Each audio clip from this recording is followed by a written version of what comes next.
ETF index mutual funds నేర్చుకుని stock మార్కెట్లో రాణించాలనుకుంటున్నారా? వెంటనే ఈ నెంబర్కి కాల్ చేయండి.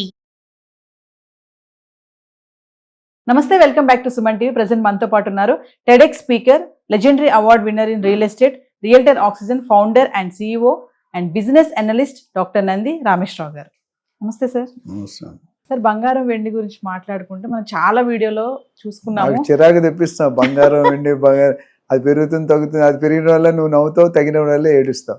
కాదు సార్, ఎందుకంటే ఇప్పుడు పెళ్లి లెసన్ స్టార్ట్ అవుతుంది. మరి చాలా మందికి ఒక కన్ఫ్యూజన్ ఏంటంటే, తగ్గుతున్నప్పుడు కొంచెం రిలాక్స్ అనిపిస్తుంది, వెళ్ళి కొనుక్కోవచ్చు కదా అనే టైంలో షాప్ దాకా వెళ్ళే వరకు మళ్ళీ ధర పెరిగిపోవడం చూస్తున్నాం. మరి ఈరోజు 1,64,000 ఉంది బంగారం, 24 క్యారెట్స్. ఇంకా వెండి అంటారా 4,25,000 వరకు వెళ్ళినటువంటి ధర ఈరోజు మళ్ళీ 2,90,000కి వచ్చింది. నిన్న 3 లక్షలు ఉంది, ఈరోజు 2,95,000కి వచ్చింది. అంటే ఫ్లక్చువేట్స్ అవుతున్నాయి ధరలు.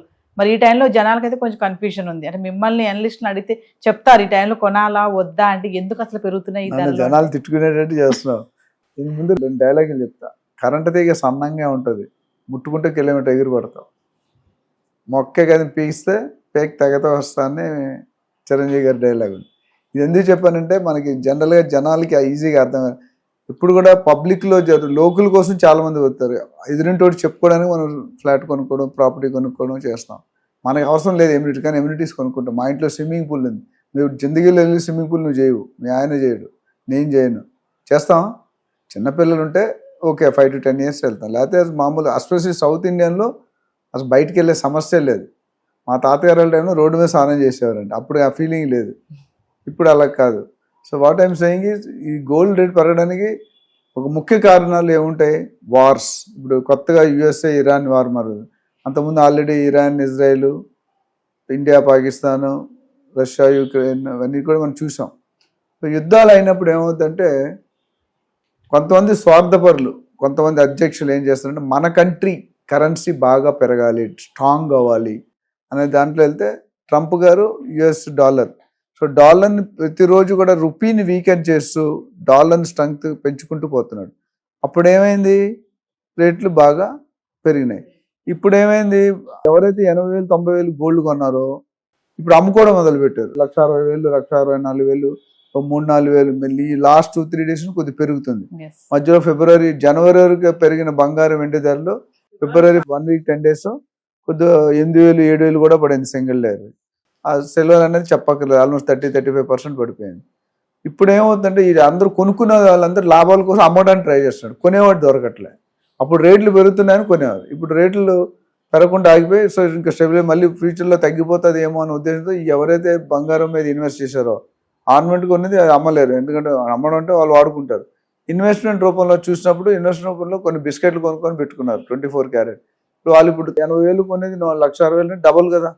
సో 1 yearలో డబుల్ అయ్యే ఛాన్స్ ఈవెన్ రియల్ ఎస్టేట్లో కూడా తక్కువే, లేవు, ఎక్కడో 1-2 ఉండొచ్చు. కానీ సో అమ్మే వాళ్ళు ఎక్కువైపోయారు. వెండి కానీ 80,000 90,000 కొనుక్కున్న 4 లక్షలకి అమ్ముకున్నారు కొంతమంది అమ్ముకోలేక ఇప్పుడు 2,60,000 2,70,000 2,90,000 10,000 20,000 ఇటు కొట్లాడుతుంది.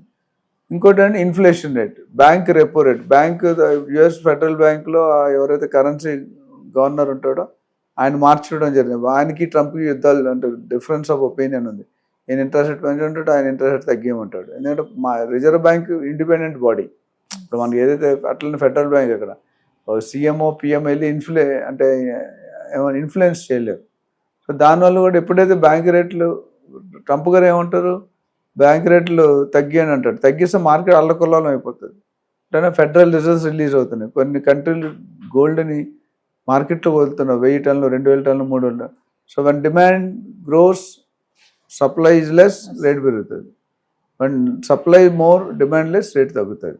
సో ఇప్పుడు ఫస్ట్ ఒక side of the coin, road మీద అప్ వెళ్ళి ఇప్పుడు డౌన్ ఉంది. సో రెండు మనం అయితే ఇప్పుడు కొనుక్కోలే లేదంటే, నేను ప్రతి వీడియోలో చెప్తాను, అత్యవసరం అయితేనే కొనుక్కోండి. ఇంకా కొద్ది రేట్లు కరెక్షన్ అవుతాయి. సిల్వర్ కానీ అట్లానే 100% 80% పడిపోదు. 10-20-30% కరెక్షన్ ఎప్పుడు కూడా ఛాన్స్ ఉంది. 1,00,000 అయితే తగ్గదు అనుకుంటున్నాను నేను, నాకున్న ప్రిడిక్షన్ బట్టి. మేబీ వెండి కూడా 1,50,000 అట్లా స్టెబిలైజ్ అవ్వచ్చు. ఇంకొంతకాలం వెయిట్ చేస్తే, ఇప్పుడు మనకి ఏమైంది, రూపీ కొద్ది స్ట్రెంగ్తనింగ్ అయ్యే పాలసీలు ప్రొసీజర్లు మోడీ గారు తీసుకొస్తున్నారు. ఒకసారి రూపీ స్ట్రెంగ్త్ ఏంటంటే డెఫినెట్గా డాలర్ స్ట్రెంగ్త్ వీక్ అవుతుంది. సో వీక్ అండ్ స్ట్రాంగ్ ఈ రెండింటి మధ్యలో కొట్టుమిట్టాడుతుంది. రీసెంట్ గా ట్రంప్ మళ్ళీ ట్యాక్సెస్ విధిస్తున్నాం భారత్ పైన అని చెప్పి ఒక న్యూస్ రావడం చూసాం సార్. అంటే అది కూడా కారణం అనుకోవచ్చా ఈ ఫ్లక్చువేట్ అవడానికి? ట్యాక్స్ తగ్గిస్తా అన్నాడు. ఎందుకంటే ఒకప్పుడు 50% 100% కూడా చేస్తామని వార్నింగ్ ఇచ్చాడు.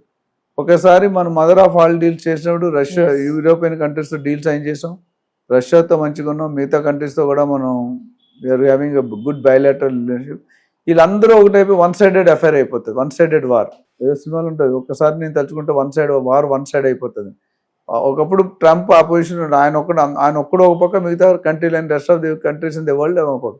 కానీ ఇప్పుడు ఏమైందంటే మన మోడీ కుక్క చాటుకు చెప్పు దెబ్బలాగా రివర్స్ గేర్లు వెళ్తున్నారు. అంటే ఈయన కూడా మీ అమ్కిచ్చే కమనే అనే డైలాగ్తో మనం కూడా ఎందుకు 50 కాదు 100% ట్యాక్స్ ఇచ్చినా నేను తట్టుకుంటామని చెప్పి అన్నసరికి ఆయన కూడా డీటెయిల్గా ఆలోచించాడు. మన అందరి ముందు మనం ఎందుకు చెడ్డైపోవడం అనే దీంట్లో ఆ 50% 18% రోల్ డౌన్ చేశాడు. ఫ్యూచర్లో మన ఇండియా అయితే మొత్తం 0 చేసింది, దానివల్ల మిశ్రమ స్పందన ఉంది. సో మేబీ 18% కూడా తర్వాత ఫ్యూచర్ డేస్లో తగ్గొచ్చు అని ఒక అంటే ప్రాసెస్ నడుస్తుంది తగ్గేది. సో దానివల్ల ఏమవుతుందంటే ఇప్పుడు డాలర్ స్ట్రెంగ్త్ అవుతూ పోయింది. మధ్య ఇప్పుడు ఈ లాస్ట్ 1 వీక్ 10 days కొద్దిగా స్ట్రెంగ్త్ అవ్వడం తగ్గి స్టెబిలైజ్ అయ్యి కొద్దిగా తగ్గుతుంది.